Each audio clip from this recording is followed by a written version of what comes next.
এক্সেলে মনে করা যাক আমাদের এরকম আলাদা আলাদা কিছু এমপ্লয়ি ডিটেলস দেওয়া আছে, যেখানে নেম লেখা আছে এবং ডেজিগনেশন লেখা আছে। এই আলাদা আলাদা নেম এবং ডেজিগনেশনগুলি আমি সব এক জায়গায় নিয়ে আসতে চাই। নর্মালি আমরা যেটা করে থাকি, এখানে এই জায়গাটাকে সিলেক্ট করলাম, এটিকে কপি করলাম, এখানটায় নিয়ে এসে পেস্ট করে দিলাম, আবার পরেরটিকে সিলেক্ট করলাম, কপি করলাম, এখানটা নিয়ে এসে পেস্ট করে দিলাম। কিন্তু এরকম ভাবে যদি অনেকগুলি থাকে তাহলে অনেক সময় লেগে যেতে পারে।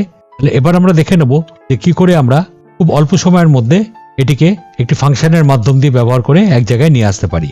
এর জন্য যে ফাংশনটি ব্যবহার করতে হবে সেই ফাংশনটি হলো vstack। প্রথমে আমরা এখানটা লিখলাম equal to vstack first bracket. প্রথমে এখানে অ্যারেটি নিয়ে নিতে হবে। প্রথম অ্যারে বলতে প্রথম যে জায়গা থেকে আমি নামগুলি নিতে চাইছি সেখানে হেডিংটি হবে না, জাস্ট আমি এখানে নাম আর ডেজিগনেশন আছে ওটা নিয়ে নিলাম। কমা দিয়ে পরেরটি নিয়ে নিতে হবে, আবার কমা দিয়ে তারপরেরটি নিয়ে নিতে হবে, তারপরে ব্র্যাকেট ক্লোজ করে আমরা যদি এখানে এন্টার দেই তাহলে দেখুন সবকটি নাম এবং যতগুলি ডেজিগনেশন ছিল সব এক জায়গায় চলে এসছে।